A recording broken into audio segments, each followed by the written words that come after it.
Veritatis, which appeared in 1614. It is stated that the members of a secret society had discovered the intact body of its deceased founder. His name, Christian Rosenkreuz.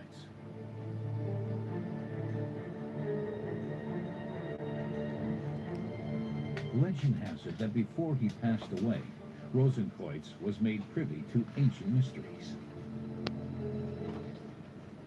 In reality, of course, this Christian Rosenkreuz never existed, but the character was cleverly chosen because it embodies the ideals and goals of the Rosicrucian order in an exemplary way. For every member, the figure of Christian Rosenkreuz is a kind of spur on the path to understanding, so it was well suited to motivating people to join the Rosicrucian order.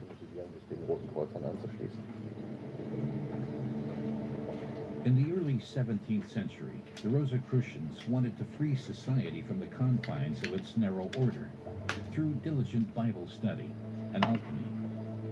In this epoch between medieval religiosity and nascent science, alchemy, the art of making gold, was very much in vogue.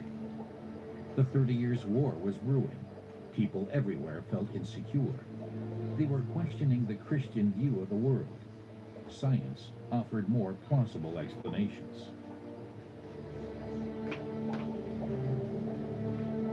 This was the perfect breeding ground for a secret society. The alchemists tried to preserve this magical world, to carry it over into the new world, also via secret societies. They held firm to the belief that there was a secret form of knowledge, a fifth state of matter, a quintessence, a philosopher's stone. All those terms date back to the time of the alchemists. In the 17th century, the ideas of the Rosicrucians proved more and more people appealing, not only in Germany, but throughout Europe, including Cambridge, the center of rational science. Teaching at Cambridge in those days was Isaac Newton, one of the fathers of modern natural science. But he could not resist the lure of pre-scientific alchemy.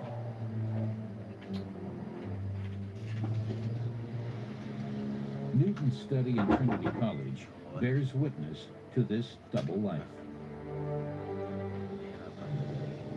During the day, Newton engaged in serious research, but at night, he turned to alchemy, hoping to find the mysterious philosopher's stone and make gold.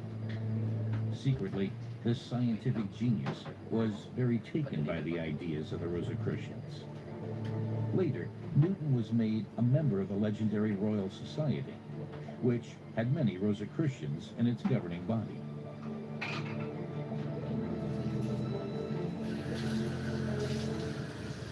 A mecca of scientific rigor, today the Royal Society has its headquarters in the heart of London. No one has any idea that it was Rosicrucians and alchemists who thought of establishing such a society. Historian Marian Fitzel is looking for information on the history of the Rosicrucians. He has been promised the assistance of the Royal Society. Stored in a specially secured archive in the basement is a historical treasure, Isaac Newton's original manuscripts.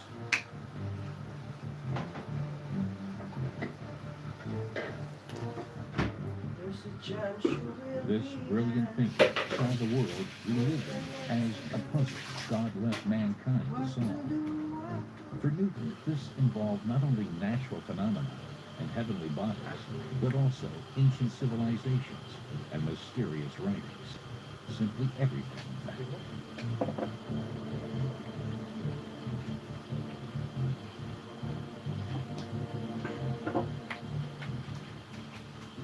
Newton, of course, we understand, is being a great British scientist with his work on gravity and the laws of motion. So we get very excited when we find the Newton manuscripts. It doesn't tell you very much about science, but it tells you quite a bit about Newton. Like the Rosicrucians, Newton was convinced that divine mysteries are inherent in nature. The Rosicrucians even speculated on the means by which immortality could be achieved.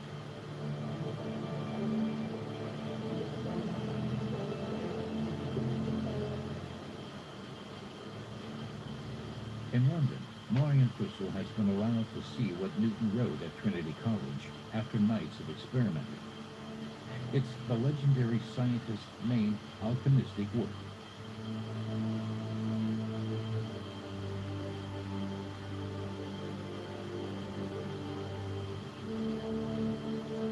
Strange symbols, signs, and formulae abound. Whether Newton himself was a member of the Rosicrucians is a matter of dispute, but his work shows how captivated he was by the ideas of the secret society. It's generally fascinating that someone who is seen as the epitome of the scientific revolution and the early Enlightenment should show as deep an interest in alchemy and occult science as Isaac Newton. All in all, Newton seems to have left behind more manuscripts dealing with alchemy and the hidden arts, so to speak, than actual mathematical and physical writings. The Rosicrucians still reside in Vienna today. Since Newton's time, the AOR, the Ancient Order of Rosicrucians, has changed. Today, it presents itself with a new livery.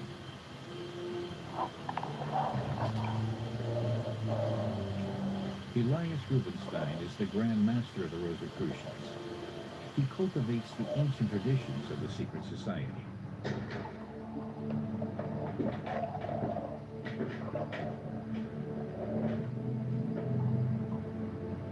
Here in the temple, they perform their rituals. But what exactly do they engage in? The battle between the church, science, and esotericism ended long ago. So what or whom are modern-day Rosicrucians fighting for? Es werde Licht und es ward Licht.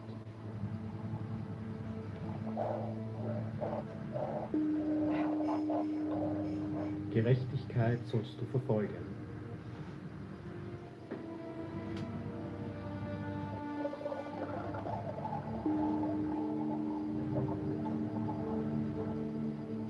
Die Ziele der Rosenkreuzer sind sehr The goals of the Rosicrucians are simple. We are working for the freedom of mankind. Thus, Rosicrucian doctrine is intended for everyone, not just for some elite class. The basic issues we work with are for the whole of mankind. Wir arbeiten, sind für die Menschheit. At the end of a long road, an insight is gained into the secret knowledge of mankind. At one time, those in power also felt drawn to it. At Schönbrunn Palace, Emperor Joseph II is said to have met with the inner circle of the Rosicrucians for meditation.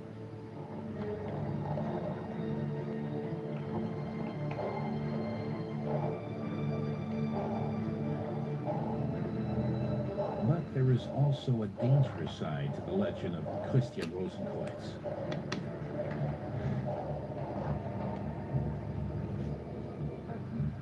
Esoteric sects have abused Rosicrucian ideas time and again. In the 1990s, members of the Order of the Solar Temple committed mass suicide in Canada and Switzerland.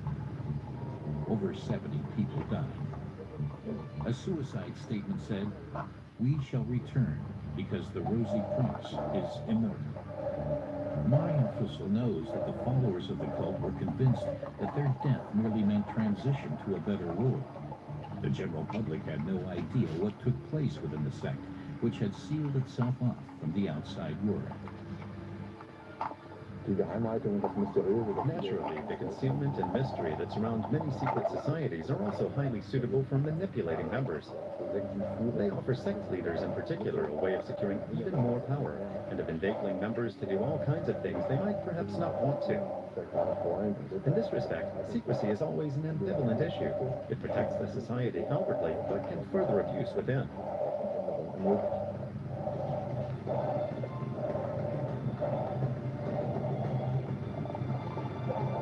Legend has it that Christian Rosenkreuz drew his secret knowledge from the wisdom of the ancient Egyptians, a civilization countless secret societies refer to. Does some secret key to knowledge lie hidden in the ancient mystery cults?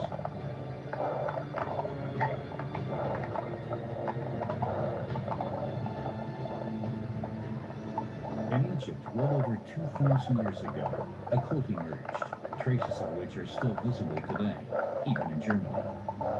The mysteries of Isis and Osiris. The Nile is at the center of a saga that dates back to Egypt's very beginnings. After a long search, Isis found the body of her husband Osiris. He had been drowned in the Nile by his brother and hacked to pieces. Isis put all the body parts together again and magically breathed new life into Osiris.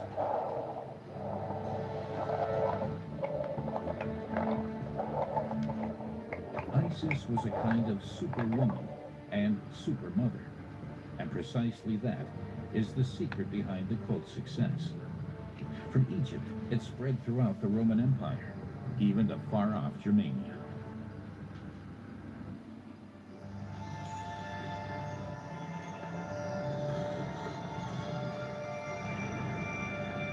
The Isis cult was sensuous, so often women were also present in the temples. This sensuousness was previously unknown to the Romans, and the temple novices were ritually sprinkled with water.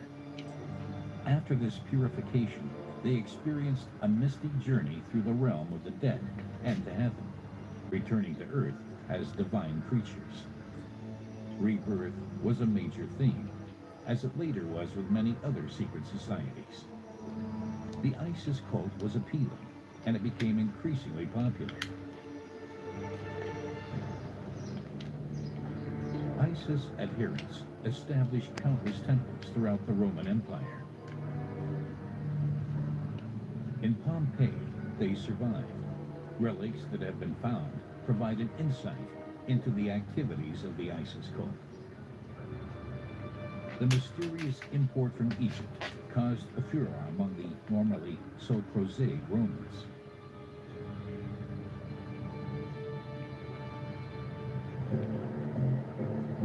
In Rome, Marian Fussel has met his colleague Andreas Hensen. Hensen is an expert on ancient cults.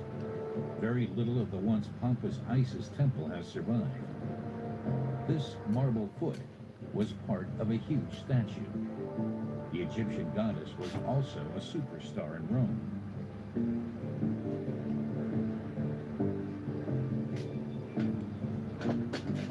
Der ISIS-Kult bediente The Isis cult clearly served an important need. It dealt with the question of what happens to the soul after death and the best way to prepare the soul for the hereafter. What is more, people were fascinated by the rich symbolic language, by symbols they didn't really understand, and by the exotic character of the culture. In that respect, the Romans were no different from people today. The Isis cult established itself on all levels of society. Its success stemmed from the fact that women felt particularly at ease in an Isis temple, because in Isis communities, men and women were regarded as equals, quite astonishing in the male-dominated world of Rome. Exotic origins, complex, mystically charged rituals. There is no doubt that Isis, the mother of all, had just what it takes to be an imperial super goddess.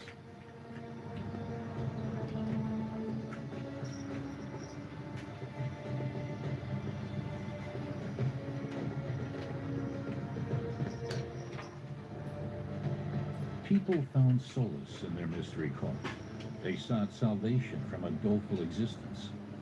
The hope of a blessed life after death played an important role.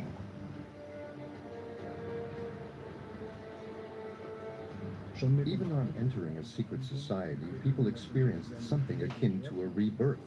They became a new person. They assumed new characteristics. They belonged to a totally new circle. Their old life was left behind, thus the ritual of rebirth, as practiced in the Isis cult, for example, and in other cults, is a perpetual element of religions, secret societies, and other associations. In the end, however, the Isis cult could not withstand the challenge from Christianity. In AD 354, all pagan cults were banned in the Roman Empire. From then on, Christianity was to be the sole religion for its citizens. Yet one cultural legacy of ISIS remains. Andreas Henson has brought Marian Fussel to the Church of Santa Maria sopra Minerva, which is decorated with Freemason symbols. The image of Isis holding the infant Horus lives on in pictures of the Virgin Mary holding the infant Jesus. The mystic ideas of Isis priests also survive the destruction of the temples. Die antiken Mysterienkulte sind immer wieder zum Bezug. The ancient mystery cults often served as points of reference for secret societies which came later, like the Freemasons and the Illuminati, who tried repeatedly to extend their own history back to ancient traditions. They clearly saw this as an important way of authenticating their own history. If societies could refer to ancient models and traditions, that would, to a certain degree, bolster the dignity and prestige of their own project through to the present day. Des eigenen Projekts in der Gegenwart. Skull and Bones, Illuminati, Rosicrucians, Freemasons, ISIS disciples. Secret societies bear many names. For thousands of years, they have also been a part of human civilization. They operate in our midst, meeting needs which otherwise cannot be met.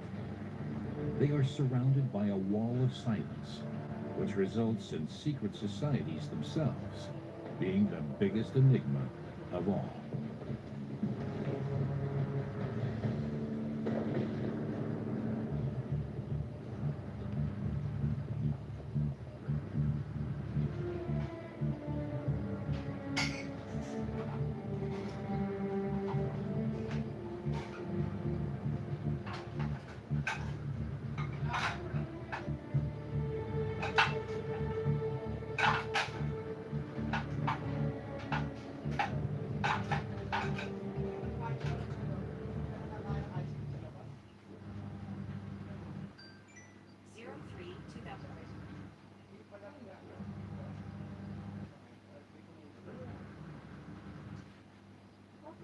This channel is part of the History Hits network.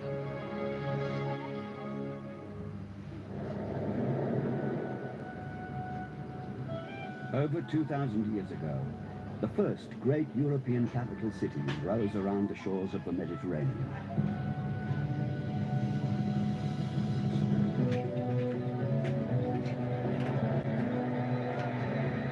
More and more people lived in increasingly crowded conditions. The arts, commerce, and sciences flourished. Struggling for power and influence, these cities tried to outshine each other by erecting magnificent buildings.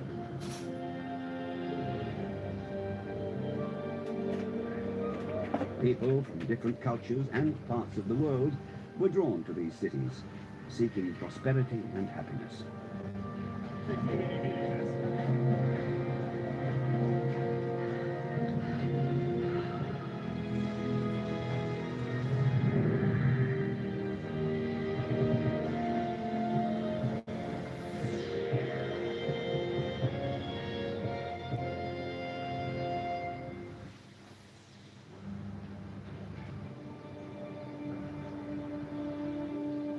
The incomparable rise of Athens began 500 years before the birth of Christ.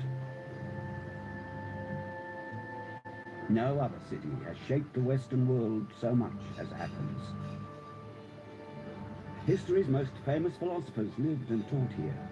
The fine arts and natural sciences blossomed. And it was the citizens of Athens who gave the world a new type of government, democracy. The Greek historian Pausanias wrote about an extraordinary woman of that era. Phryne was one of Athens' most famous hetairai, or courtesans. The mistress of important men, scholars, artists, and politicians fell under her spell. Her wealth and beauty were legendary. But pride led her into mortal danger.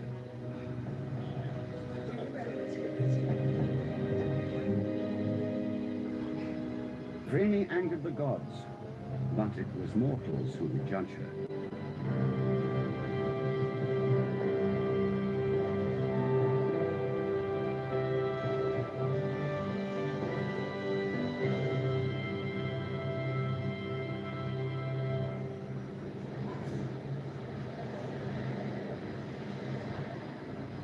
In the 5th century BC, 300,000 people lived in Athens. The city was at its peak.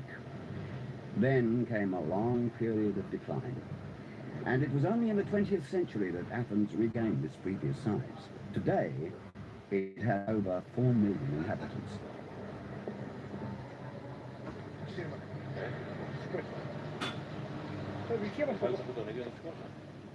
It's just after sunrise.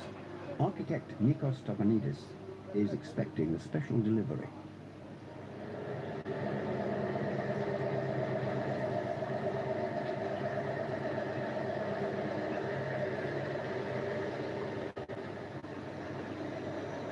On the truck is a marble block weighing a ton for one of history's most exciting restoration projects.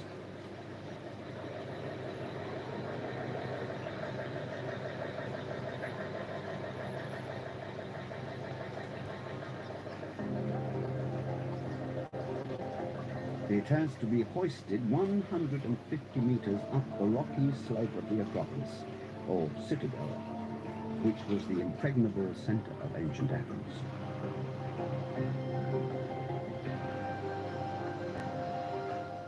If you love history, then you will love this one.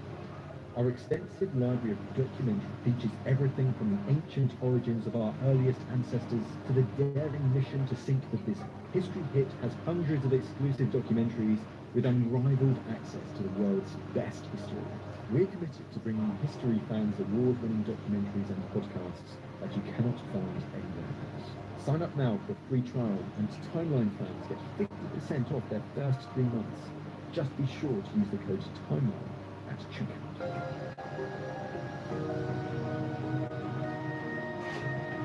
The Acropolis is crowned by the city's most famous building, the Parthenon, which the Athenians built to celebrate their victory in 479 BC over the Persians. 2,500 years later, this monument is being taken apart and reassembled to rectify the mistakes of 19th century restorations.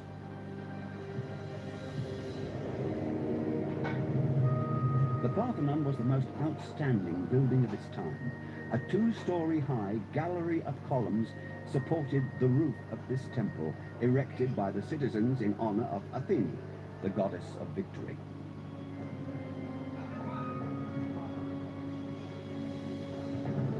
In the huge entrance hall stood her statue, 12 meters high, decorated with gold and ivory.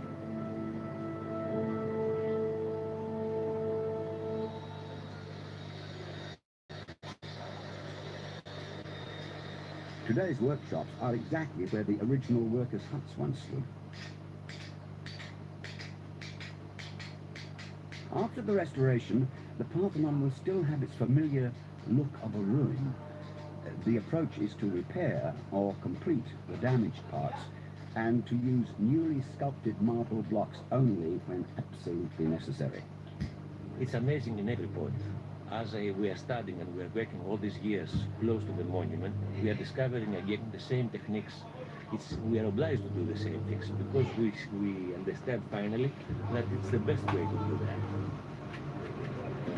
Piece by piece, the Parthenon is being dismantled. This is the only way the architectural sins of previous restorations can be corrected. Today's architects aim to make their work as historically accurate as possible. Their respect for the tremendous technical and logistical achievements of the ancient builders increases every day. Knowing all these facilities that we have in our hands, papers, computers, whatever, how difficult it is to organize and to control all these things. I cannot imagine in that period, without paper, imagine where they were drawing, how they can communicate and to do this fine work. It's incredible. The Parthenon was built in 15 years, beginning in 447 BC. The Greek philosophers were laying the foundations of the modern sciences. Pythagoras had developed the basic principles of mathematics, and Democritus would soon declare the atom to be the foundation of all things. The Parthenon is proof of the superb building techniques of the ancient Greeks. The sides of these columns are tapered. If extended, the sides would eventually meet at a point several kilometers in the sky. So none of the columns is truly vertical. Yet they are all executed precisely to the millimeter. Every stone has secrets, let's say, from the architectural point of view. The proportions are special, and also there are other things about the function, the real function of the building. How it's penetrating the water, for instance. The curvature of the floor, probably it's one of these reasons. The material that they use to connect the blocks between them, the metal elements, I mean. The technique is similar than the metal work of the Saracenian swords, for instance.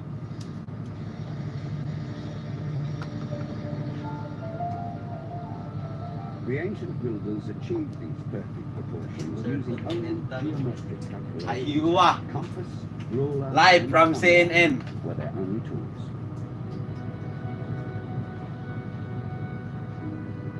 While the Acropolis was the place to honor democracy with magnificent monuments, it was put into practice at the foot of the hill in the Agora.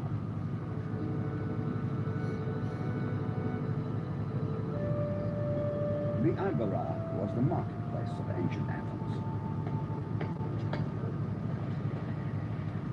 In the city center, archaeologists from the American School of Classical Studies have been working for the past 70 years. They have unearthed a densely built-up residential area at the edge of the Agora. Professor John Camp leads the excavations. The purpose of the excavations is to uncover the center of ancient Athens. That is where the public life took place. Around the big square, which was the Agora proper, there were all the public buildings needed to run the city. The Senate building, the Archive building, the magistrates' offices, the law courts, the mint. Pretty much everything needed in an administrative way was somewhere near the square. Our purpose is to expose the historic center of Athens.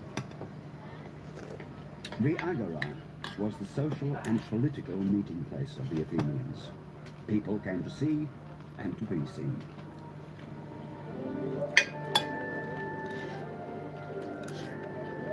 The history of Phryne begins on the Agora.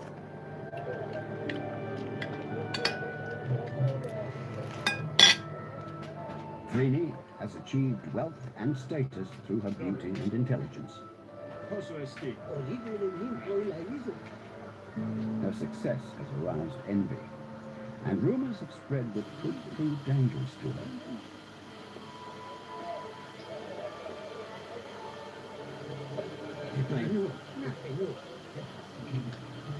Phryne is used to curiosity, but she has no inkling of the scandal that is brewing. She's being accused of a capital offense, blasphemy.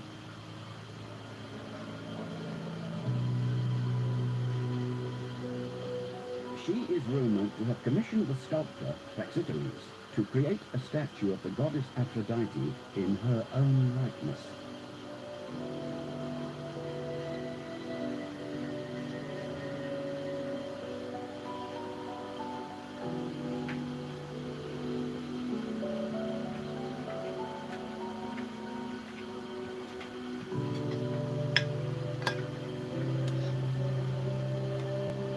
The representation of nude bodies or even erotic scenes was not frowned upon by ancient Athenians. But for an Ithera to be portrayed as the goddess of beauty would surely bring divine wrath upon the city.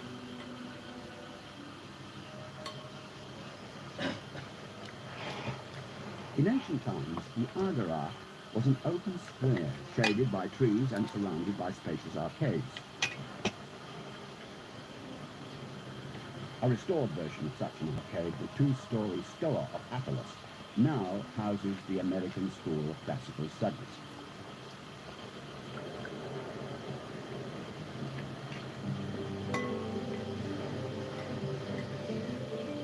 Here, in the shade, the Athenian merchants had their stalls, and citizens gathered to exchange news and gossip.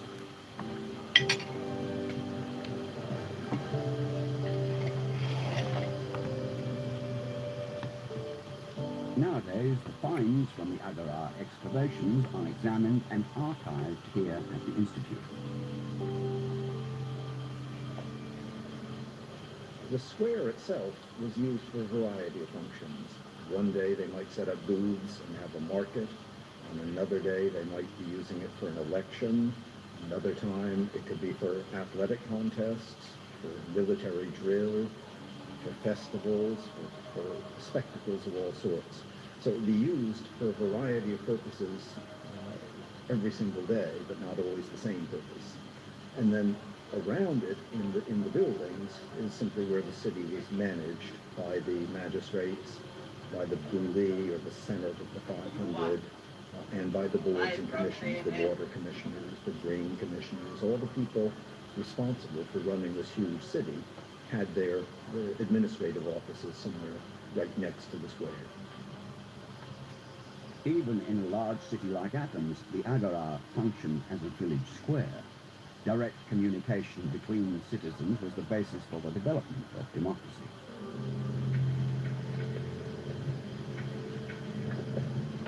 The archaeologists have found a deep well at the edge of the Agora.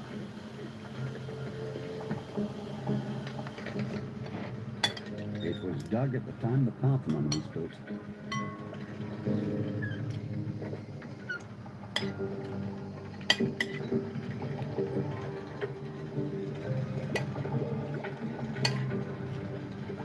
Professor Camp's team has been studying this well for 3 years now. They are gradually getting an idea of what this site may once have looked like.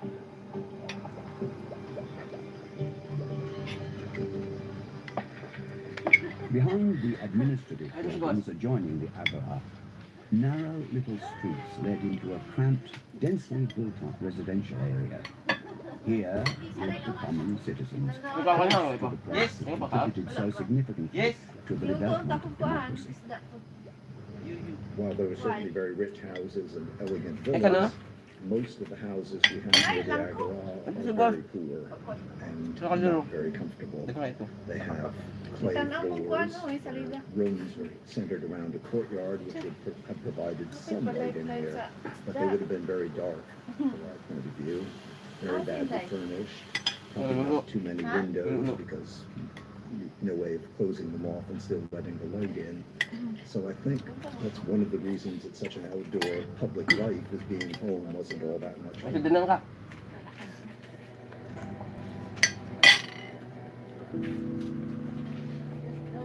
The artifacts are analysed and classified in the Institute's laboratory. Sometimes it's the small articles that reveal a great deal about larger issues. The purpose and significance of these small bones was a puzzle at first. They were found near the heart in the dwellings of humble Athenians, alongside the burnt bones of small animals. They may have been sacrificial bowls for domestic religious rituals, asking the gods for health, happiness, and success in business.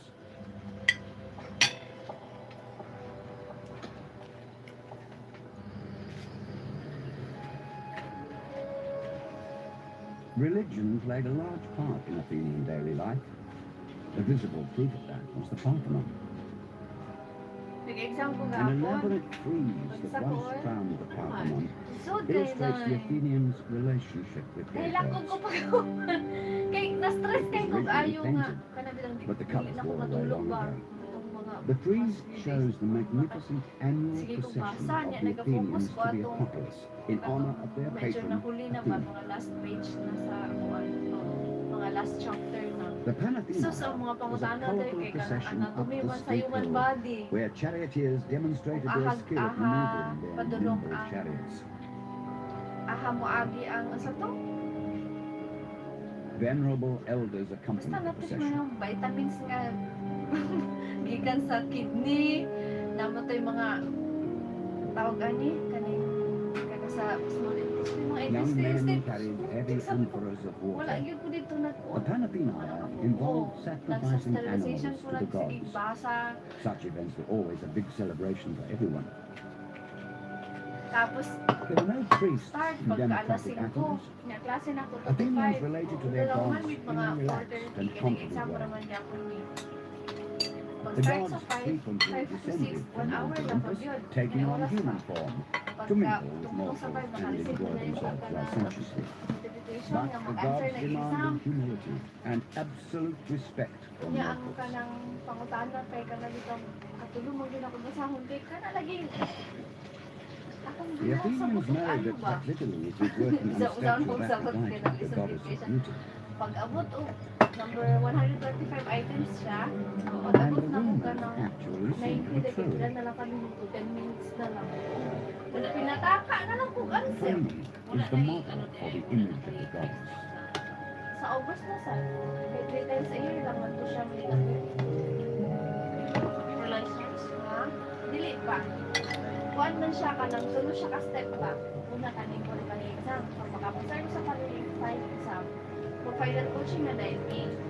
Kung baga ang bayad sa qualifying sa final coaching isa lang. Tapos, pag umani mo sa qualifying If exam, gods dito na take dahil on sa human CBS, form, CBSPB. it's seen as an Wala expression na of siya. their divinity. Pwede na dahil ka But mag-fake for a mortal woman to allow herself to be represented as a Kaya goddess, QA pala gani, wala nang papasar. Kaya hak na gilisod kaya sakit kay sa ulo, ambot na lang yun. Kaya, at least ana gani ako teacher na ko dili by ang this buod di presumption, makapasar at Phryne least na puts her kay life and hindi ako liberty sa at risk. ana. Pwede good In no, pero Athens, the well-to-do ang citizens konsensya were the chief patrons of artists such as ano Praxiteles. ba siya nga, It was captain, considered good first form to three, support the arts. ano, Greek Diba siya culture nga, flourished would you thanks agree to and this to spiritual you will patronage. not share any information about regarding the exam? Even at today, yan na. the art of ancient Athens Tapos, provides people with a kailangan livelihood. loyal ka. Reproductions of antique art Online na objects good. are sold all over the world. Hindi mo na mag-cheat na pwede ka pwede ka mag-cheat, pero nasa imo. The art of casting in bronze lives on in this Athenian workshop. It was one of the earliest technologies and has been practiced for over 4,000 years. A tripodon, a large bowl on 3 legs, is being cast today.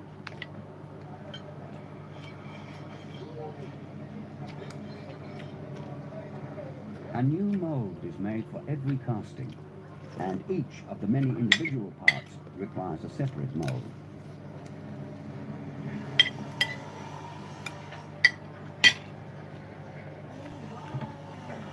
Generations of fathers have passed down to their sons the composition of a special kind of earth that makes it possible to produce these detailed casting molds.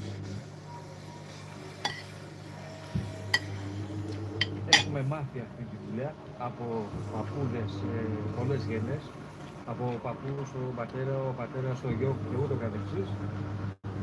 Έτυχε να μάθω και εγώ αυτή τη δουλειά, τη συνεχίζω και θα τη συνεχίσω ώστε να σταματήσουμε. Έχω αρκετά χρόνια στη δουλειά, περίπου 30. The mold for the underside of the bowl is ready. With an ordinary spoon, the bronze caster is digging channels into which the liquid bronze will later be poured. Asa man yung kaning bato-bato? Paliton yapon? Palito ng bato-bato? Kaya dito sa pikas balay mong good kay ingana ra, tubig The rin sulod. inside of the bowl is decorated Iya pa yung with bangil-bangilan. delicate leaves. Kay malibat usahay. Kanang bitaw magtinutukay silang dalawa, dili na siya muliyok dahil sige iya puta karton. Okay, kung walay karton, wa na dili na siya muungot na sa ano. The bronze O has gani been na heated sig ano for over 2 hours. tinutukay silang Now, dalawa. the molten metal is Dagan kay to poured sila into the isda mold. dito ay.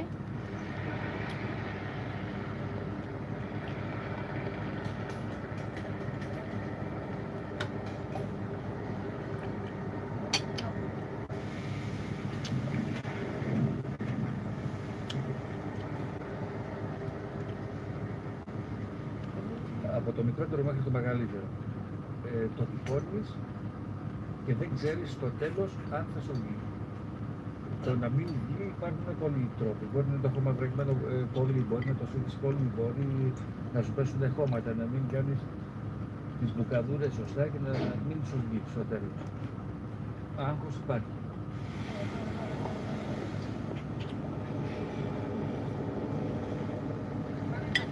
Opening the earth mold destroys it. Now we will see if the cast has been successful. Piece by piece, the foundry workers lift the separate parts out of the steaming molds. There is still a great deal of delicate work to be done before the Tripodon is completed.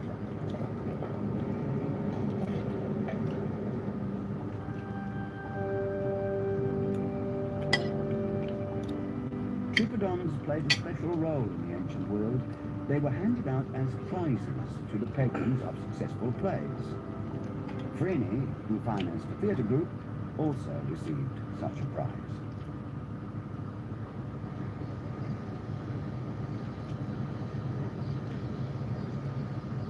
The Tripodons were placed on high stone pedestals in public view, lining the street leading to the theatre, which is still called Tripodon Street.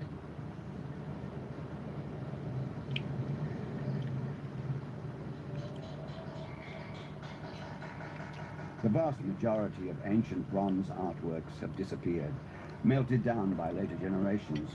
Many marble statues were burned to make lime. Textiles and almost all wood or leather artifacts have also been lost. The ancient world was colourful, and traders brought exotic goods to Athens from all over the world.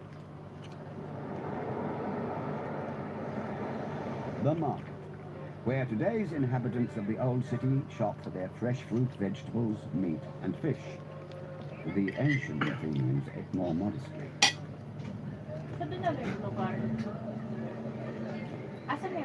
Very few could afford meat. Poorer people ate it only when an animal was sacrificed for a special festival. Greece. Huh? Greece. Small animals were kept in the house and supplied milk and eggs.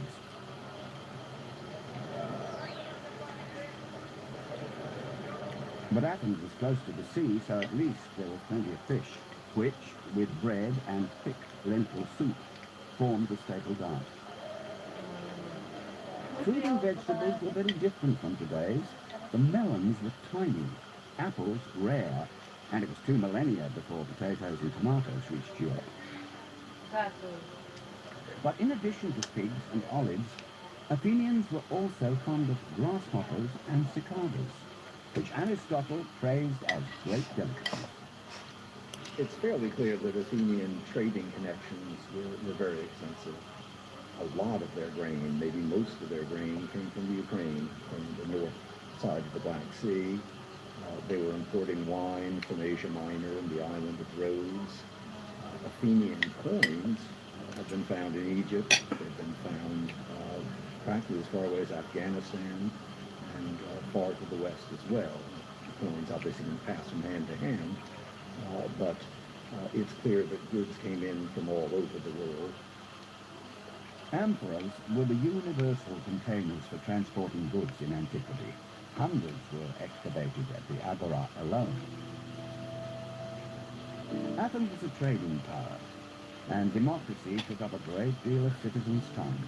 But no one would lose money by taking part in political decisions. The potter who made these amphoras also received money when he went to vote.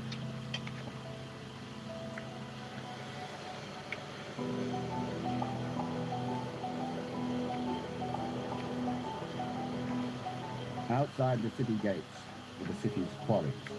In scorching heat, thousands of slaves cut the marble for Athens' magnificent buildings.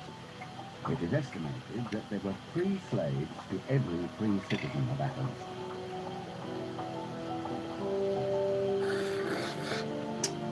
Today, the marble used to reconstruct the Parthenon is cut by a handful of workers using heavy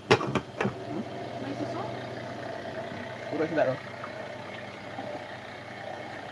Number 8. The latest technology is used to cut the marble. Specialists drill holes several meters into the rock. Long steel cables set with diamond chips are threaded through the rock like a giant bandsaw to cut blocks weighing several tons.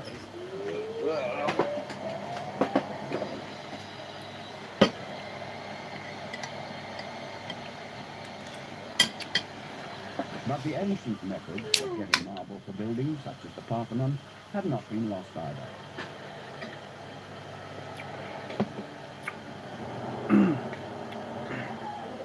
The stone is still split the same way as it was 2,000 years ago, with heavy hammers, iron chisels, and a deep knowledge of the structure of marble.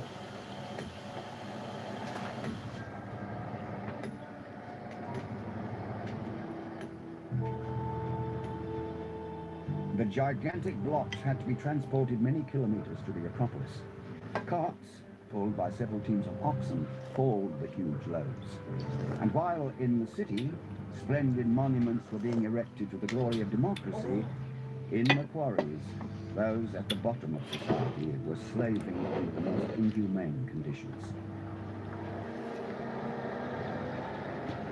Slavery was certainly a fact of daily life, and it's, I think, more a question of manpower than anything. But when we look at the records for the buildings on the Acropolis, we find that free Athenians, Greeks from other city-states, and slaves all worked on the building together, all doing exactly the same jobs, and all being paid a daily wage. And the lot of a slave varied tremendously. At the bottom end of the scale, they worked in the silver mines, and their lives must have been very hard and very short. There were slaves who were public servants, like accountants, whose lives were not too bad, and some slaves even ran some of the major banks in Athens. Slavery was taken completely for granted, even in the enlightened democracy of Athens.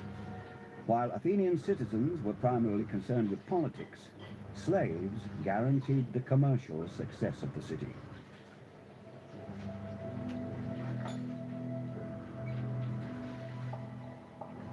Many slaves were well-trained artisans. Their work is the model for today's stonemasons on the Acropolis. New pieces for the Parthenon are chiseled from the blocks with utmost precision.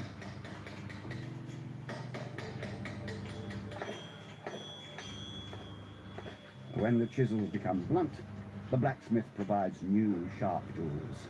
Like Hephaestus, the god of fire and forge, he has mastered the interplay of fire and water to produce hard steel.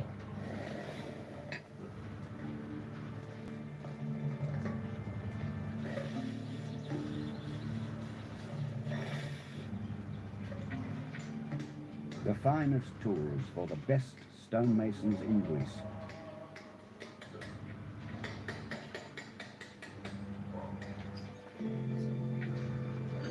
In the residential quarter around the Agora, buildings were constructed with much less care.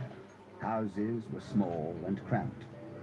Even though their inhabitants were not the rich of Athens, here too, archaeologists are uncovering shards of elaborately painted bowls and vessels.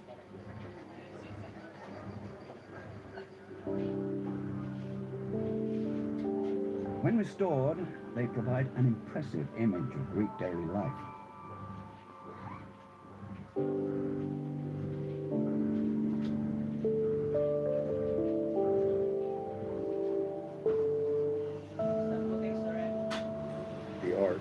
Reflects the aristocratic style of living, and there were plenty of aristocrats and rich people even in democratic Athens. There are some plots that show sort of normal activities in shops and fishmongers cutting up fish and butchers and people working in workshops. But generally the art is sponsored by the aristocracy, and they're going to be interested in feasts, hunting, and the aristocrats like to do. Athenian democracy has deprived the aristocracy of power.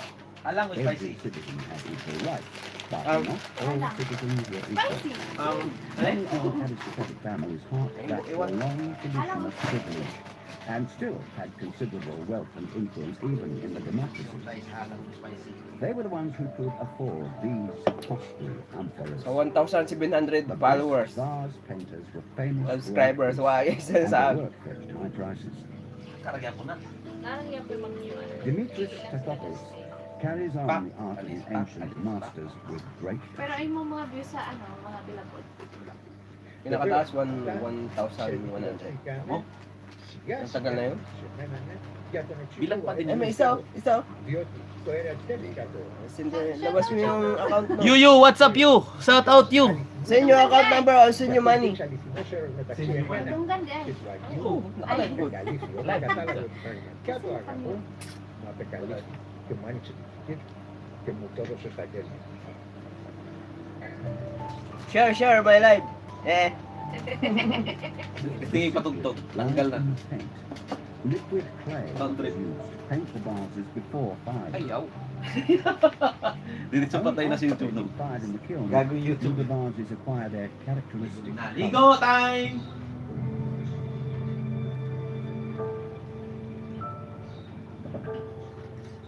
But it isn't just the artistic or technical aspects of the painter's work that matter to him. Όταν πίνει κάποιος από ένα ποτήρι νερό, δεν χρησιμοποιείται καν το 50% από το νευρικό σύστημα του στα χείλη του. Όταν παγγελθεί κάτω από την βρύση και τρέχει το νερό, έχει μια άλλη αίσθηση. Γιατί βρέχει όλα τα χείλη και ενεργοποιείται ολόκληρο το νευρικό σύστημα που έχουμε στα χείλη μας. Όταν θα πει κάποιος από μια κύλικα, φτάνει το υγρό μέχρι την άκρη των χιλιών του και έχει μια τελείως διαφορετική αίσθηση. The symposia of Athenian high society were famous. In those days, symposium meant simply drinking session.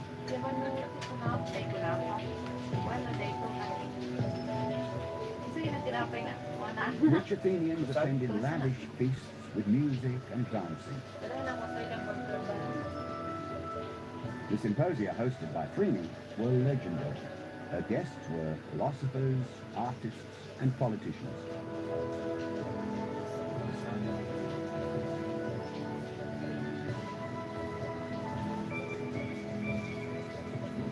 This evening, Praxiteles is the center of attention. He has announced that he will soon unveil his statue of Aphrodite.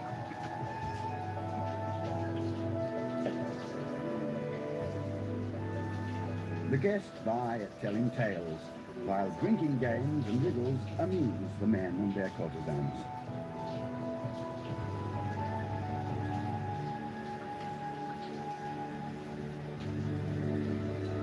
In the course of the evening, the drinking bowls reveal their secret.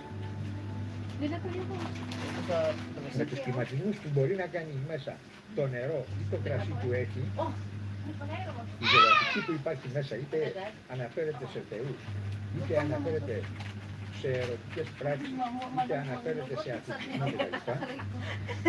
Κινείται και έχει μια αίσθηση επαφής με το Θεό ή με οποιαδήποτε παράσταση έχει μέσα. Συν της άλλης, αυτές οι μεγάλες κύλικες μπορούσε Wow, dapat parang kami yung mag-check sa'yo. Ang dami namin dito. Sa kalat na. May kasama lang ako sa... τα οποία ήταν ισοξαπλωμένα και πήγαιναν κατά αυτόν τον τρόπο. Dalawang babae. Ενώ η νοχός έβαλε το κρασί όπως αυτό ήταν ξαπλωμένο, Hindi ka na solo. έπινε.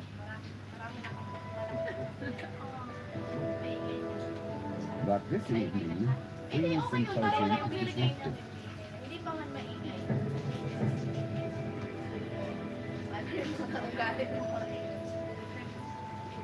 Praxiteles' slaves would not normally be allowed to intrude, but the news that has rushed through the dark streets to tell is too appalling.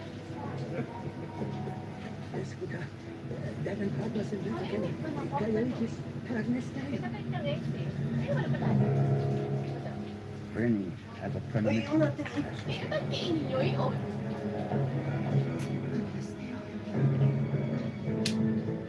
Pag wala siya, bawal mag-isip. Inis kayo sa inyo. Ang init! Ang init ng sino.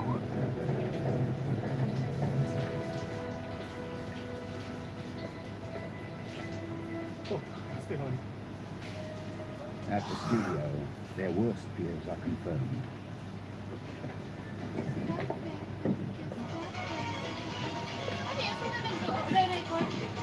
Intruders have broken in and smashed Praxiteles' work, thus revealing Phryne's secret.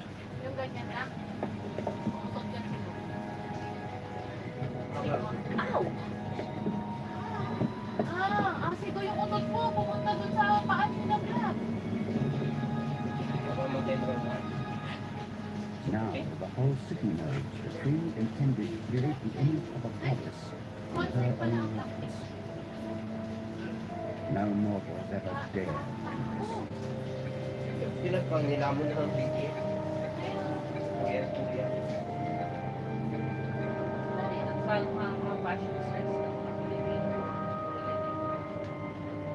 Talaga ako na ano ng mga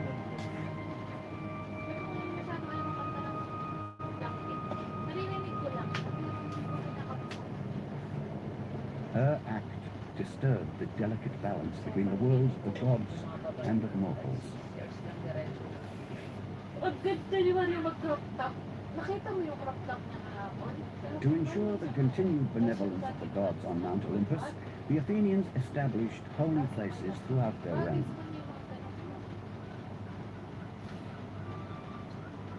They honored more than their patron Athena.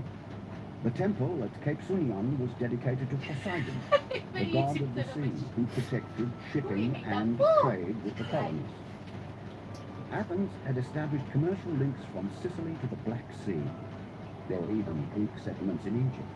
Paano ka lalabas pa? Tara! Sus ko yung itsura mo? Oh my gosh! Yung alam mo yung ayaw mo lumabas lang But the gods were known to be capricious. It was better not to rely only on them.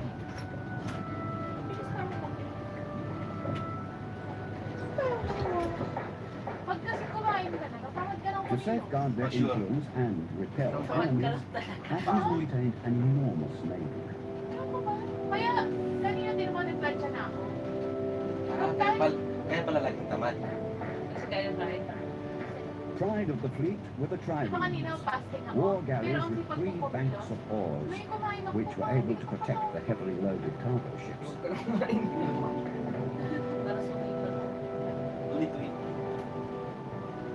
In the harbour at Piraeus, 200 of these ships were waiting to be deployed. Sige po ka mo yan. One of the civic duties of Athenians was to crew these dreaded warships. Fully mobilized, the Athenian fleet required 40,000 oarsmen, while the rich could pay for the upkeep of the fleet and send their slaves to sea. The poor had no choice but to do the rowing Lalabas naman themselves. yung pagkarinig. Ah! Bakit may narinig na gano'n? Ayaw ko. Bata pa ko po. Every trireme was manned by 170 oarsmen. They were often crammed together for days on end, and the heat below deck must have been dreadful. Bakit pumapasok ka doon na lang may bisita si Lola?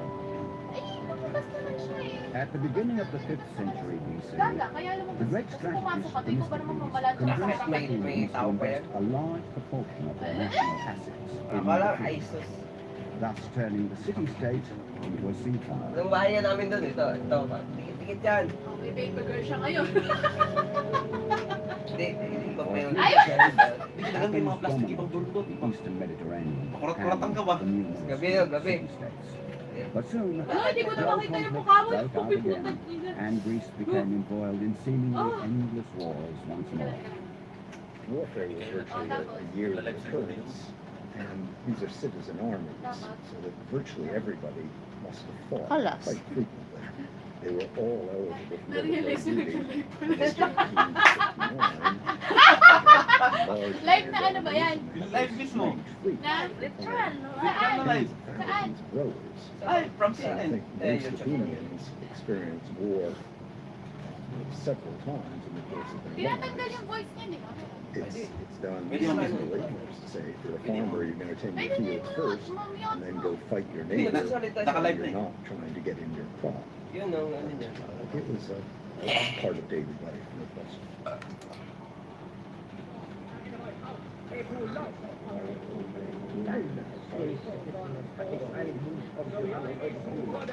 Bilang-bilang na lang.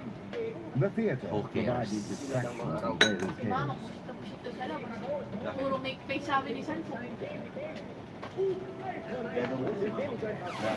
Under the guardianship of Mary Dionysus, the god of wine, playwrights pilloried, often coarsely, the abuses prevalent in their Bakit ako society. tinatanong? Dignitaries Yung and kaninang binigay mo? in their seats of honor were often Nahanap the yun, eh, no? targets of this public mockery. Yung motor. Hindi mo ito yan lahat. Wala na? Ay, ano? Wala na. Theatre was a democratic institution to which every Athenian had Inudos ko, access. madam. There was room for more than 17,000 spectators in the steeply tiered seating. Sa April na siya. Sige, kasi bibili ako ng ganyan kung hindi na kasi. Sa Abacors? 1 dirham? Political decisions were made on the Phoenix, the place of the People's Assembly, an inconspicuous open space within the Acropolis. Here, the first parliament. Yung paldo na tikman ko na yun eh, yung malawag. The most famous orators of antiquity stood on these steps and Yung addressed isa, parang sabi citizens isa. of Athens. Ito. Masarap Voting to. by show of hands took place Natikman ko from na, pero sobrang the anghang. birthplace of democracy. Garlic paste. Fairy. Ay, hindi maanghang tong isa. Athenians lived in an information Spicy. Every citizen Hindi siya manghang, spicy. Spicy lang ba? Oh. Hi, Baby Loves! How are you, Baby Loves? Hello! Public appeals, Sagutin ka niyan. information for citizens, Lokong mga fighting or fish curious na, pag pala natutulog sila, like nakalutang this pala sphere. talaga sila. Takot ko kaya sa kanila. Kala ko nga patay ito kagabi. Ha? Kala ko patay na yung kagabi. Ako din eh, pinundot ko kaya yung Hindi gumagalaw, puta. Alang matulog sila, wala ganun. Higa rin. Nulubog, tapos higa. Mas ano naman yun. Change every year. Ano itong isa, militi? For a handful of officials. This. And that means you need very, very good record Ah, keeping because not all the projects nag-trip si are Mariuma. stopped in a year. Kala ko and somebody has galing to sa kabila. pay the money. So you have to say Para bago naman sa how lasa. much money you got when you became the grain commissioner, how you spent that money, and how much money you Sabaw pa lang, sabaw pass na. on the following year to the next grain commissioner. So essentially, you have to have excellent record keeping because of this constant changing of the officials.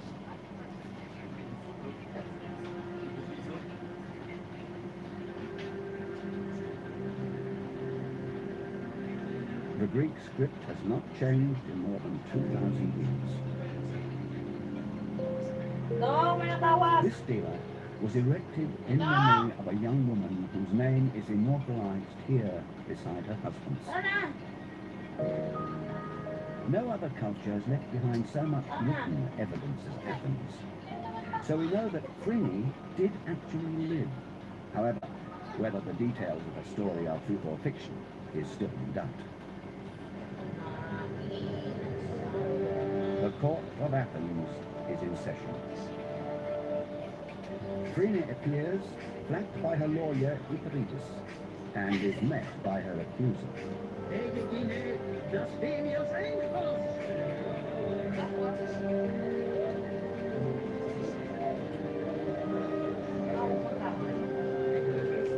Iwan lang tayo sandali. Ito naman. Not even her influential patrons have been able to prevent the legal proceedings. Parang pag wala nang nakaganon sa'yo, hindi mo na. Hindi ka na komportable. Pag wala nang Tarating kayo doon. Opinion in the city has turned against the Hindi famous ka courtesan.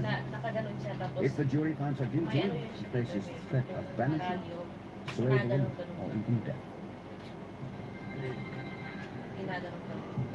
Tapos nung tinigilan ko. But Phryne knows what she's doing. Sorry, ganun sa kinuha niya yung paa ko. Tapos yung ginaganon-ganon niya sa paa. Ganon-ganon. Ganon-ganon naman ako. Ginigil ako. Ginaganon yung paa ko. Ganon-ganon ba? To everyone's surprise, Iperitus does not dispute the charge against Phryne. Also, we must hide their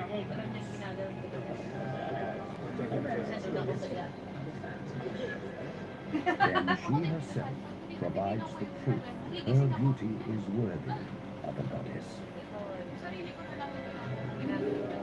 Kaya sabi nila, ano, hindi ka makuha ng isa? Hindi! Kaya ko eh! Minsan ako sa tulog. If ever there was a mortal woman who might lend her body to Aphrodite, it is Nakakaano Phryne. ako kasi mahilig talaga ako. Ano ko eh, clingy. Yung gusto ko yung... Kaya si Maria, sanay din siya no. Kasi pag gabi lagi kami hindi niya masal. The independent judicial system was one of the greatest achievements of Athenian Minsan democracy. naman, pag Citizens had no obligation to any ruler or god, only to Oo, themselves. yung parampakan niya, nasaan? A demonstration of this is the Propylaea, which is also being restored. Kaya pag si Mariam natutog, yung kaya yan. For 2,500 years, the Propylaea has been the gateway to the Acropolis and the Parthenon.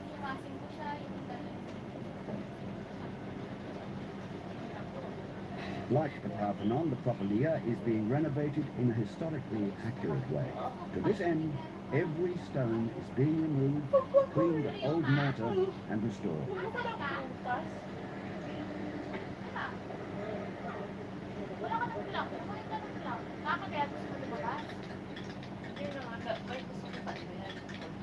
The architect Tassos Tanuras is overseeing the work, first planned over 30 years ago.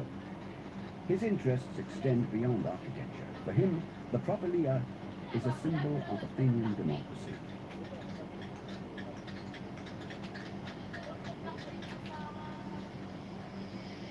What appears to be a temple is not dedicated to any god. Rather, it is a place of leisure for the citizens of Athens. The Propylaea is par excellence a secular building. I mean, and this is a new idea in the ancient Greek architecture. This is a building which was meant for the people. It had benches all around, all along the walls of the porches and the central building, and also the rooms of the wings which were never built, or the pinacotheki, which still is a room. They were meant for sacrificial meals, so they were for the people to enter them and to enjoy their architecture and luxury. So there was a temple's luxury in a secular building.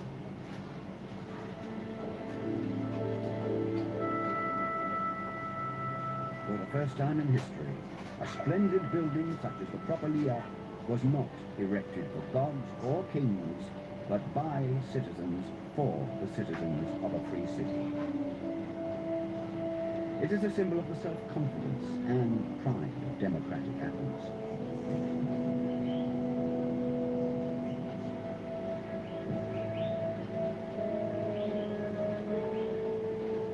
Phryne has been acquitted, and Praxiteles can now complete the statue to praise and honor Aphrodite. The historian Pausanias reports that the goddess was flattered by Phryne's beauty, and the gods were reconciled with Athens. Though the original is lost, the statue is thought to be the first significant nude of a woman ever sculpted.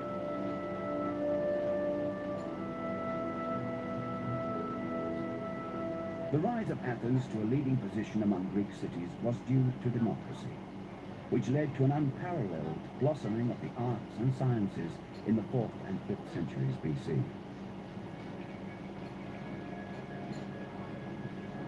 The power of Athens extended far beyond Greece and throughout the Mediterranean. But even in ancient times, the influence of the metropolis began to wane. Other cities took over its leading role, cities such as Alexandria, Carthage, and Rome. But none of those could dispute the place of Athens in history. This was the cradle of democracy.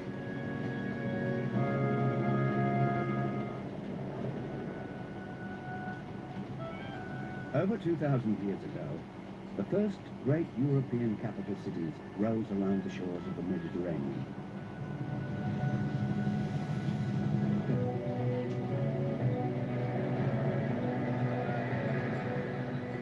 More and more people lived in increasingly crowded conditions. The arts, commerce, and sciences flourished. Struggling for power and influence, these cities tried to outshine each other by erecting magnificent buildings.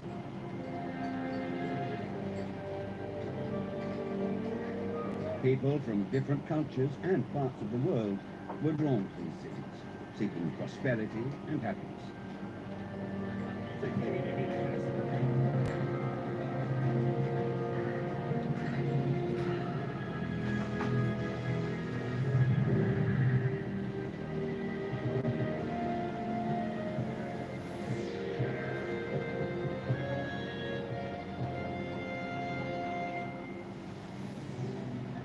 the entrance to the harbour of one of antiquity's mega-cities, Alexandria.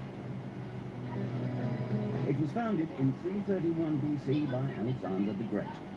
The Greek commander had just conquered Egypt and wanted to establish a new royal city in his own honour on the western edge of the Nile Delta.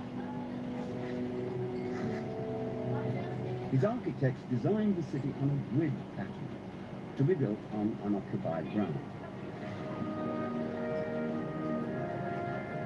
For decades, Alexandria was the largest construction site of the ancient Mediterranean. It attracted people from everywhere, among them the most important thinkers of the time.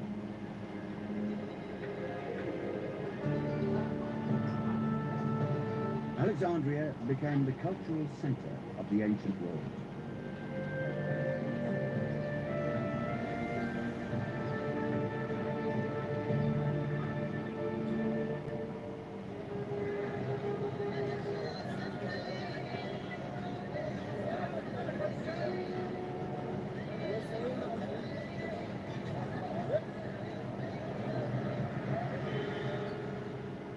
Today, over 4 million people live in Egypt's second largest city.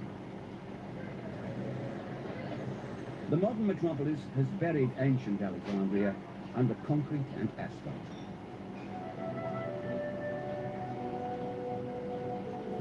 Only deep beneath the city, and in the expanses of the Egyptian desert, can evidence of Alexandria's mysterious past be found.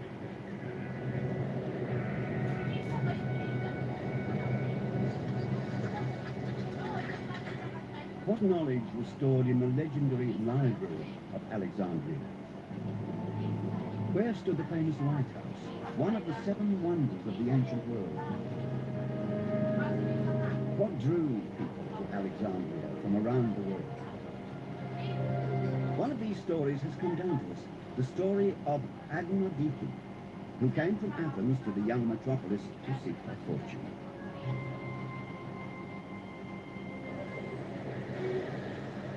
The stellar rise of Alexandria has preoccupied the French archaeologist Jean-Yves Empereur for over 10 years. He's the director of the Centre for Alexandrian Studies. His research reveals that the ancient metropolis was a city of gigantic dimensions. The streets are wider than in any other city. The Via Canopica, the Economic Way, was more than 30 meters wide. And so it's incredible size. If you compare with the ancient cities like Athens or Corinth, it's like New York compared to Paris and London, you know? And even they have the skyscraper, like the lighthouse. So the Greek who came from the old trees from the islands were very much impressed when they came to this city.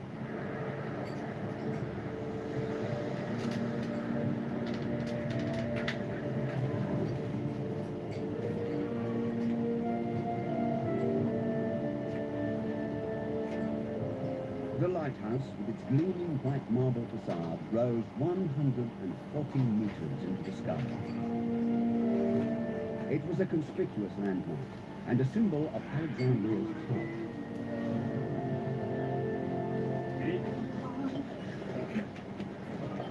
Construction of the lighthouse began in 299 BC, based on plans by Sostratus of Cnidus.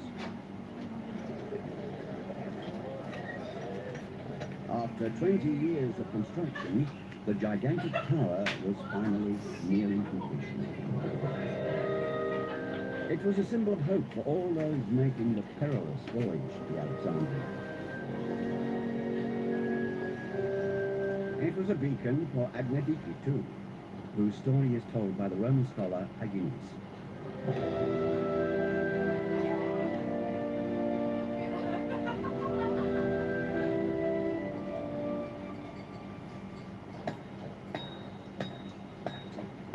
Nothing remains of the lighthouse today. Not even its location is certain. However, there are many indications that this is where it stood. Today, the harbour entrance is dominated by a building from the 15th century, Fort Cape Bay.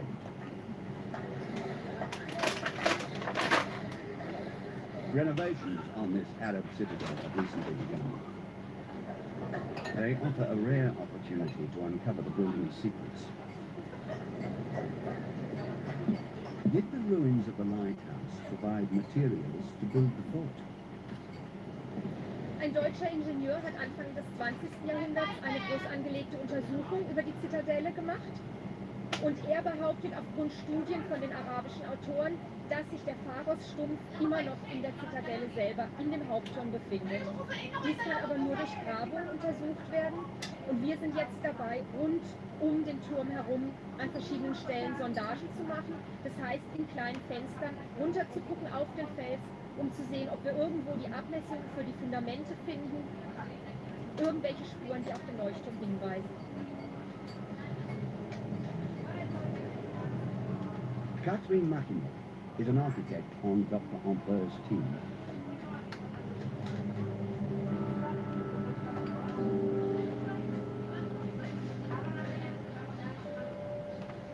Under the fort is a huge cistern which could supply enough water to last out a lengthy siege.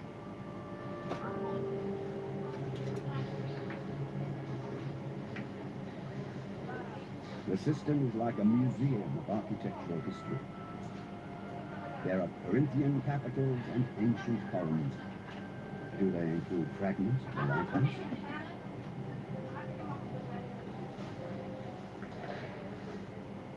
The site of Cape Bay is a mixed site of architectural pieces belonging to the lighthouse itself. We could, for instance, reconstruct a very huge door, more than 12 or up to 30 meters from the lintel to the soil, with very nice jambs and lintel of granite from Aswan. We have some colossal statues which stood in this place because we have formed them parallels one to the other, just in front of their bases. So they are very big statues of the kings, Ptolemies, and their queens, which were standing during antiquity at the foot of the lighthouse. Most likely, Fort Cape Bay stands on the spot once occupied by the mightiest lighthouse of all time. It guided mariners safely into Alexandria's harbour for 1,500 years, until it was toppled by an earthquake. What has remained is its legend. The best builders of the times were brought to Alexandria to create this architectural miracle. Among them was Crates, brother of Admedike's mother. As a young engineer, he had taken up Alexander the Great's call and followed him here. Admedike has arrived from Athens. Having survived an arduous and dangerous seaboard.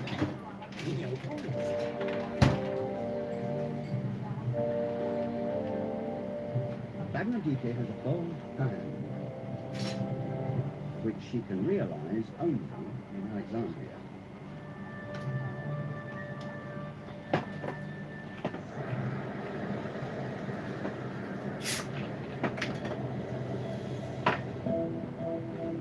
The very first traces of the city of Alexandria are found out at sea on a small rocky island off the coast, Nelson Island.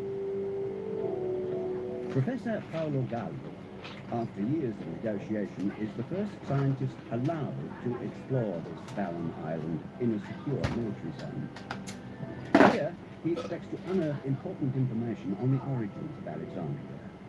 His early findings seem to justify his hopes. Indeed, the most striking feature of what we found is that we found the only levels which are intact belonging to this period. I mean, in Alexandria itself, it is very difficult to find periods of the first Ptolemaic age in which all the things are still in situ. So there we found all the pottery and all the things that were abandoned at once. Much to Gallo's surprise, This outpost was abandoned shortly after Alexandria's founding and has remained uninhabited ever since. Just below ground level, the foundations of a large building have emerged. Was this a temple, a lighthouse, or a military installation? On the steep cliffs along the shore, the archaeologists stumbled across the entrance to an underground gallery, part of an ancient system. In the 17th century, English sailors sought shelter here. Here is written, Herod Lux, 1658, and this is his portrait. So a man of this period, with the barbiche and moustache.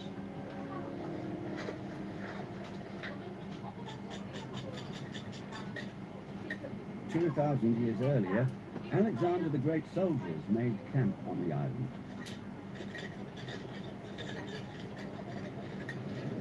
We discovered houses belonging to soldiers of this period.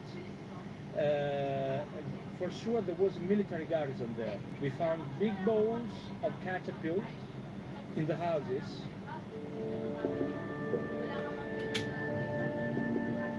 The island was strategically positioned facing Canopus, Egypt's most important Mediterranean port until the founding of Alexandria. From this island, Alexander the Great could control the Egyptian harbour and also speed up construction of his royal city.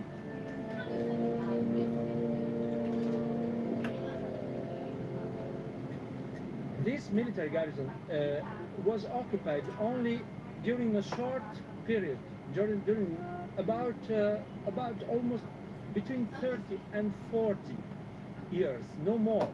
So after this was completely abandoned. So we can understand from this that was abandoned because the strategical interest of the islet and of Canopus itself and the harbor of Canopus was lost because the new harbor, that of Alexandria, was already working.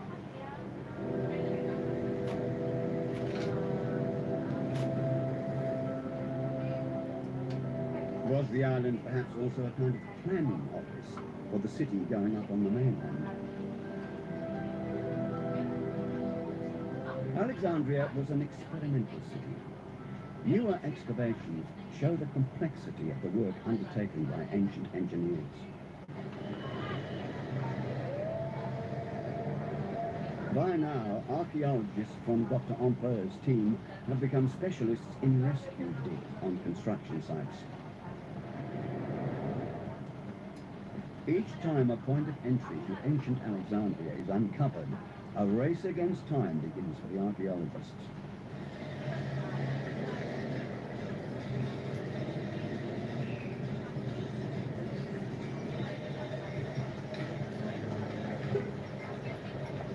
Many promising sites are rapidly covered over again by the building contractors.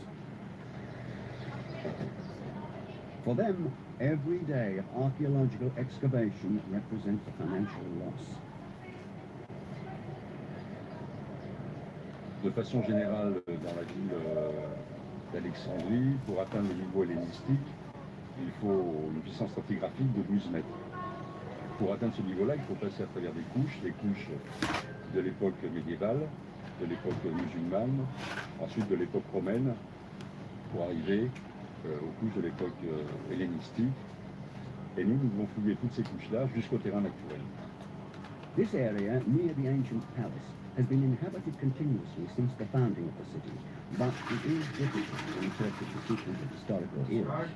Still, discoveries have been made here that show how far-sighted the Greek city planners were. Systems and water pipes have been found. They show the progressive way Alexandrian engineers solved the problem of a city that lacked spring water. The first thing the Greeks laid down for the new metropolis was a network of prefabricated clay pipes for the water supply.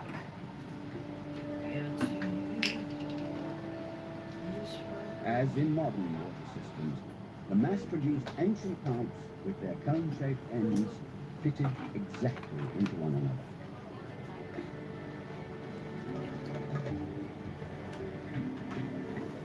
Tens of thousands of such pipes must have been laid below ground before work began on the roads. The entire infrastructure, the layout of roads and paths and the position of buildings must have been determined in detail from the start. A masterpiece of planning.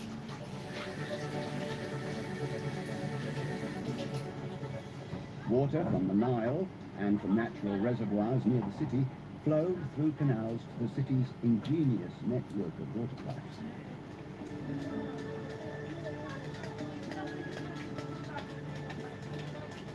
"200 kilometers inland is the region of Fayum, which in antiquity was the granary for the city of Alexandria. In this fertile region, time seems to have stood still.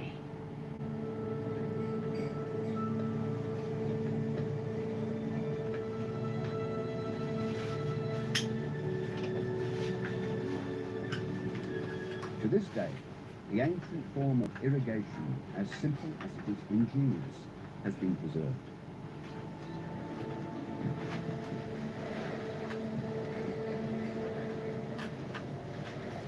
Powered by the water itself, the wheel raises the precious liquid in its scoops and empties it into canals.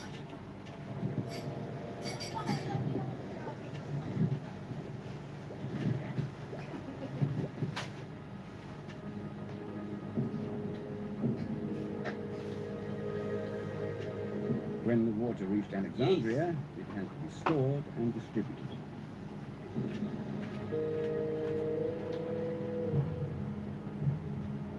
An underground system. Isabelle Ivry, from the Center for Alexandrian Studies, has been researching the hidden water reservoirs of the city for years. The El Nabi system is the best preserved. It dates from the time of Arab rule in Alexandria. Ces matériaux proviennent de la surface, de bâtiments qui ont été démontés, déconstruits, et qui, à l'époque où ces citernes ont été construites, étaient certainement abandonnés. Donc, nous raconte également l'histoire de la ville aux différentes époques qui ont précédé la période arabe.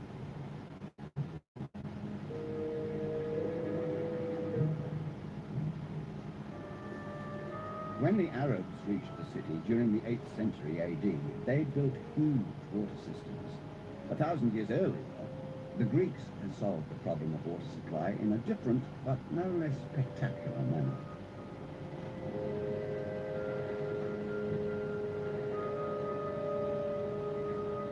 Donc, il est un réseau dynamique formé de canaux creusés dans la roche profondément. Ces canaux partaient du canal d'Alexandrie qui venait prendre qui se connectait avec la branche canopique du Nil et apportait l'eau jusqu'aux portes d'Alexandrie. De ce canal partaient certainement des canaux à ciel ouvert ou peut-être des aqueducs et amenaient de l'eau dans le réseau souterrain qui ressortait par le biais de puits à l'intérieur même des maisons. Only a few years after the city's founding in 331 BC, the population of Alexandria had increased to 500,000.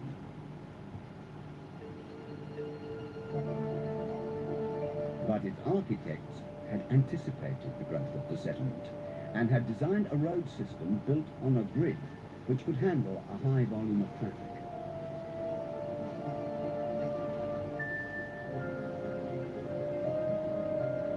The two main traffic arteries of modern Alexandria date back to when the city was founded. They're the same size they were over 2,000 years ago. Magnificent palaces and temples lined the avenues in those days. But how did ordinary Alexandrians live? Grzegorz Majewski from Warsaw University has managed to excavate the remains of residential buildings from the city's beginnings.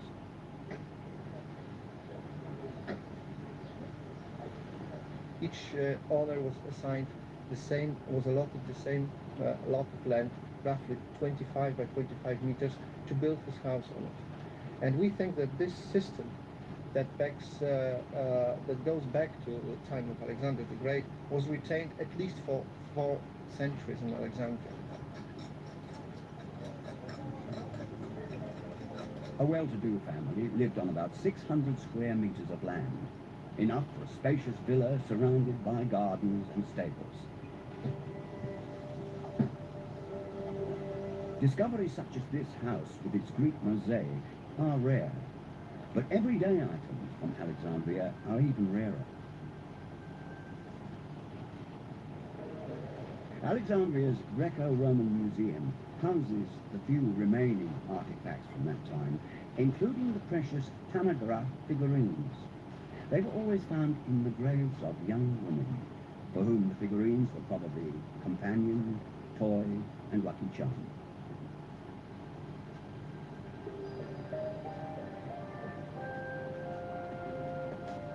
Ancient Alexandria was not only the most modern city of its time, but also the center of knowledge. Only here can Agnodiki fulfill her greatest wish, to study medicine and become a doctor. Even in Alexandria, this was unthinkable for a woman. A taboo Agnodiki must break if she wants to achieve her goal.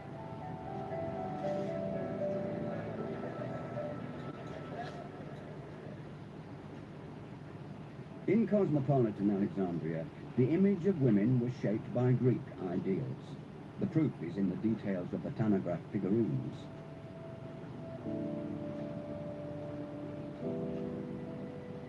The elaborate painting has survived the centuries. The figurines show Alexandrian women followed Greek fashion in their clothes and hair. But did they follow Greek conventions in other respects as well?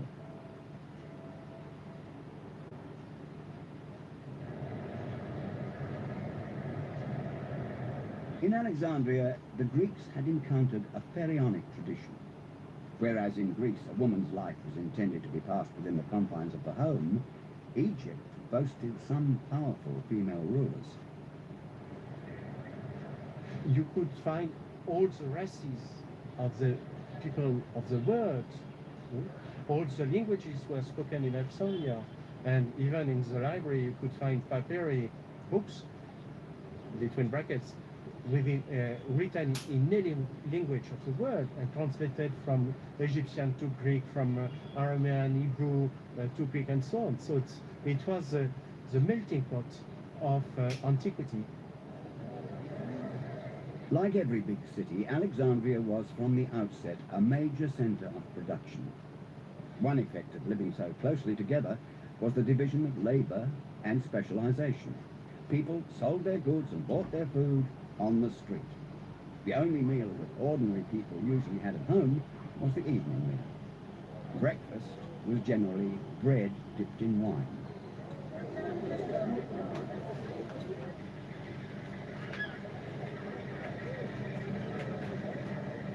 Where fishermen bring their catch to shore today, the slaves of 2,300 years ago unloaded the merchant ships.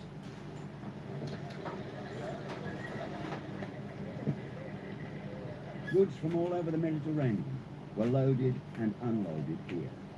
Alexandria Harbour was Egypt's gate to the world. At the beginning of the 19th century, ancient Alexandria had been almost completely forgotten. Then by pure chance, the driver of a cab made an astonishing discovery. It brought to light the history hidden beneath the city and gave a fascinating insight into this Greek settlement in Egypt.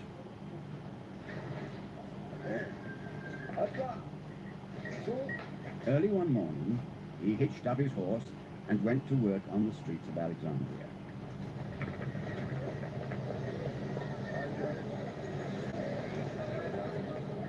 In one of the narrow lanes, the road suddenly gave way beneath him and revealed the entrance to a long-forgotten world.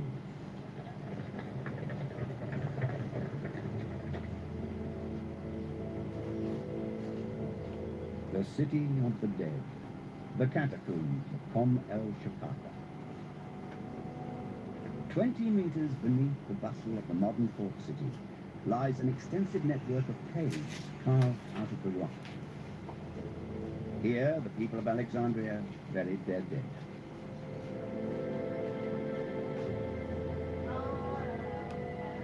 This sarcophagus is decorated with Greek vine leaves and with Egyptian gods. It expresses the peaceful coexistence between the newly arrived Greek settlers and the indigenous Egyptians. This coexistence was fostered by General Ptolemy, who assumed power here after the death of Alexander the Great. His heirs continued this policy, and thus Ptolemaic culture came into being, cosmopolitan and dedicated to progress. Alexandria became a center of knowledge.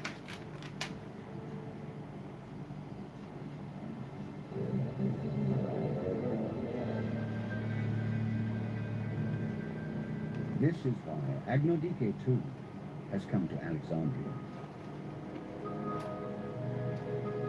But because official avenues are closed to her, she's resorting to a dangerous ruse. She must become a man.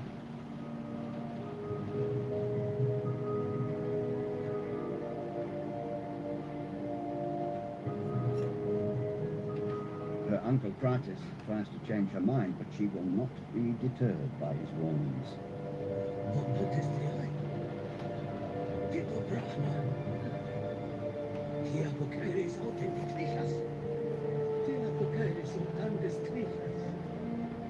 Agnodike is bold, but she is also keenly aware of the danger she must face if she is to enter the world of knowledge to which only men have access.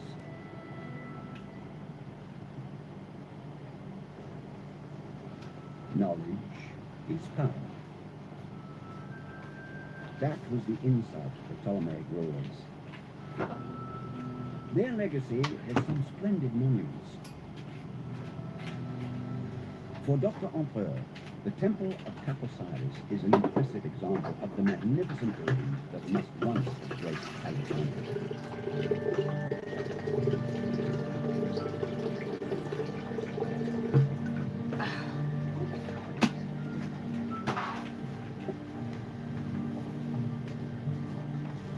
Taposiris is in the westernmost part of Alexandria. It indicates the size of the area ruled by the Ptolemies.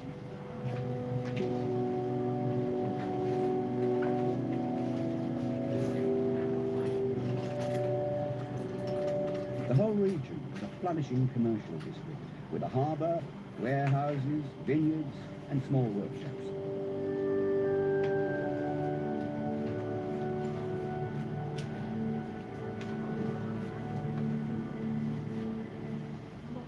The position of this temple is strategic because we are here at the end of the territory of Alexandria. There was a wall, what they call the Arab Wall, here to prevent any people to enter this area without paying the customs.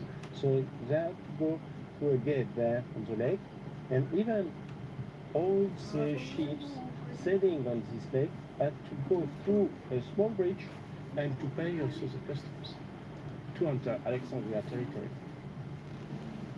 This area was heavily populated. The temple was surrounded by its own town, with its own infrastructure. Next to the temple district were extensive residential areas and artisans' workshops producing goods of all kinds.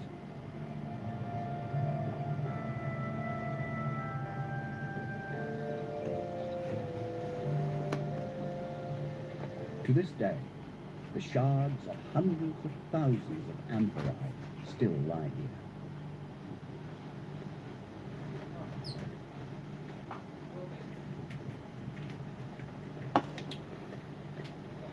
So this is only a very small part of the big dam, and you can see there are some bottom of amphoras, and it's pointed to stand into the sand, to stand in the kiln, to stand in the ships where they were transported to exportation. This is a handle, double handle, you see, a very strong one, with a fingerprint of the pottery maker. You can see it when he did it. So thousands of amphoras made by many people who participated to this production, mass production for mass exportation to Alexandria and to the rest of the Mediterranean. In ancient times, mass production probably looked much like this. In a remote inland river valley, thousands of amphorae are still produced today.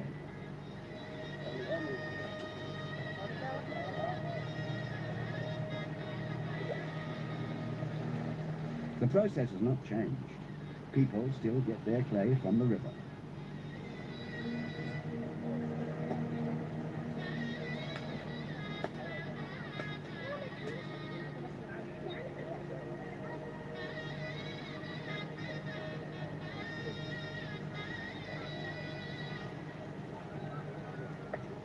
Even today, people cannot imagine daily life without amphorae, which are used to keep food cool or to transport it.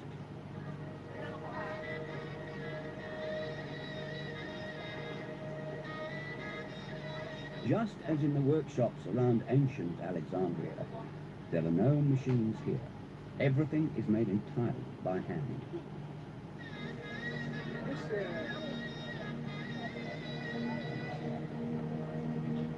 A chance discovery revealed how so many clay vessels could be produced at once. These are the remains of an enormous amphora kiln, destroyed by an explosion. Until recently, it was hidden under a mountain of shards. In this kiln, more than 600 amphorae could be fired simultaneously.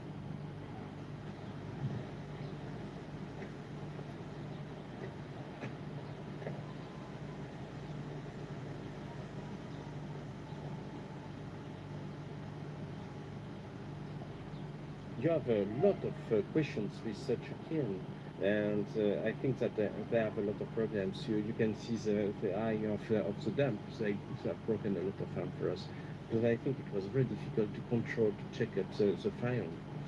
You know, the fire chamber is more than 2.5 meters high.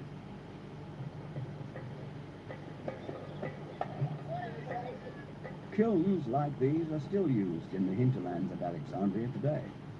They are lit once a week to fire all the pottery on hand.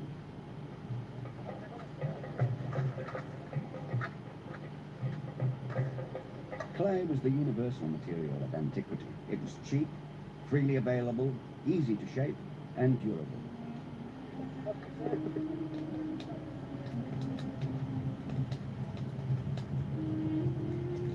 As they did in ancient times, the men feed the fire and keep it burning all night long.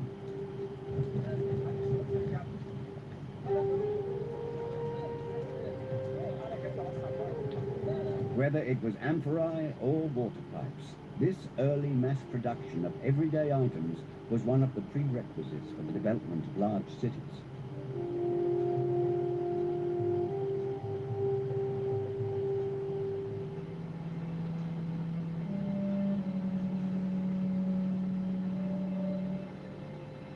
Agnodiki's transformation is now complete.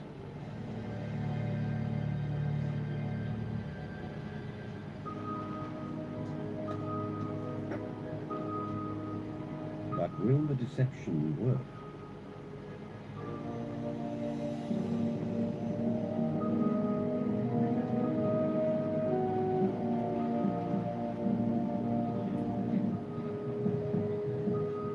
The library of Alexandria, the goal of Agnodiki's dreams.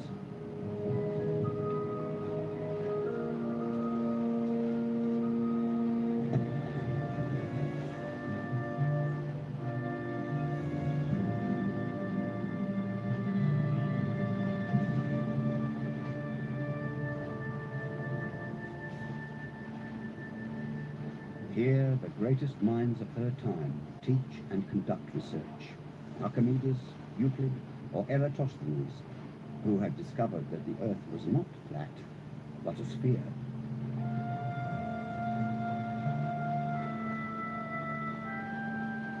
The library was renowned throughout the ancient world. 700,000 scrolls, the collected knowledge of antiquity, were stored here.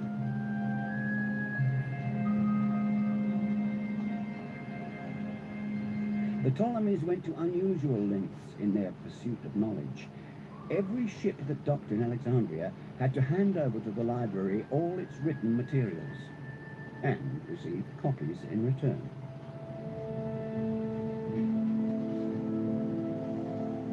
A treasure trove of knowledge opens up before Agnodike. No one here could know that not a single scroll will survive. The library and its treasures were destroyed by fire in the 3rd century AD.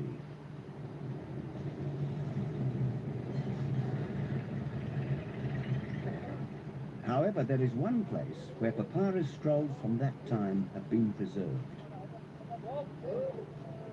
Tunis, at the edge of the desert. For the past 20 years, a French-Italian team has been excavating the remains of a Ptolemaic city here. What in Alexandria is hidden beneath numerous layers of history, here lies directly under the desert sand. The extraordinary feature of Tunis is not the ruins. The extremely dry desert climate has preserved thousands of written documents dating back to the founding of Alexandria.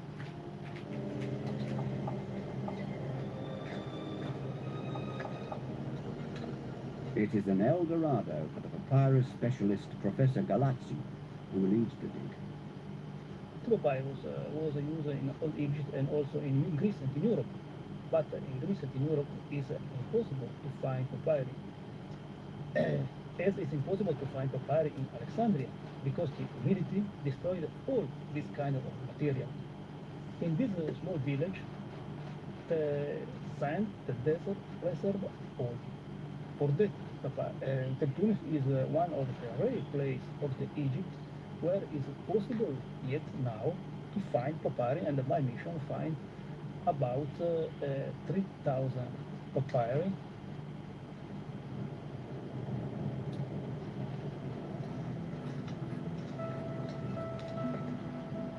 The discoveries made in Tunis suggest what treasures must once have been stored in the library of Alexandria. These papyri already provide unrivaled insight into life in ancient times.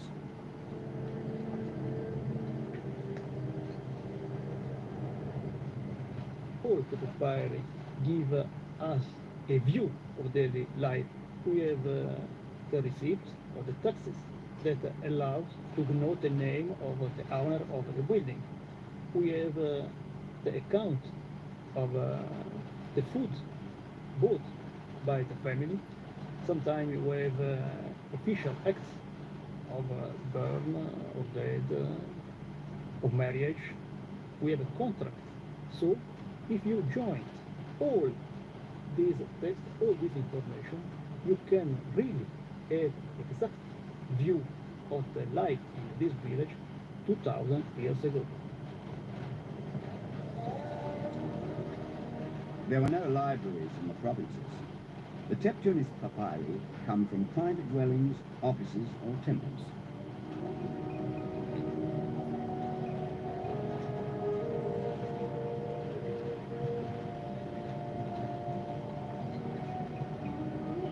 With its geometric layout and its broad processional avenue, Tunis has similarities to the capital, Alexandria.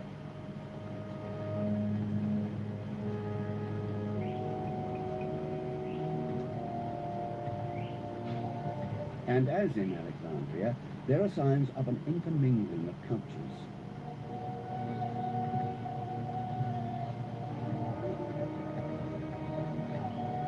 Greek columns deep in the Egyptian hinterland. This house may have been the home of a rich merchant who made his fortune by trading along the caravan routes.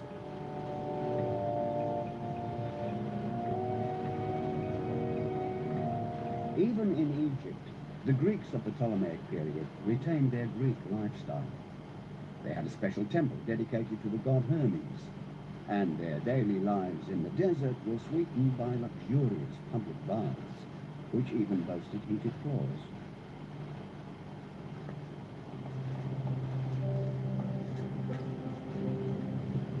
The fragile papyri must be treated on site to ensure their preservation. After centuries in the sand, they reveal their long-held secrets to the scientists. The texts are written in Greek, but also in Demotic, the everyday Egyptian script. Papyrus, too, was a mass-produced product, much like modern notepaper. It was necessary to join together the sheets of papyrus and to form a roll of papyrus. Normally, a roll of 20 sheets. It was long about 3 meters, 20 centimeters. And when some person needed to use a small part of the papyrus, cut a part of the roll and use. Most of the Teptunis papyri record ordinary, everyday events. Their sales contracts, tax notices, or lease agreements.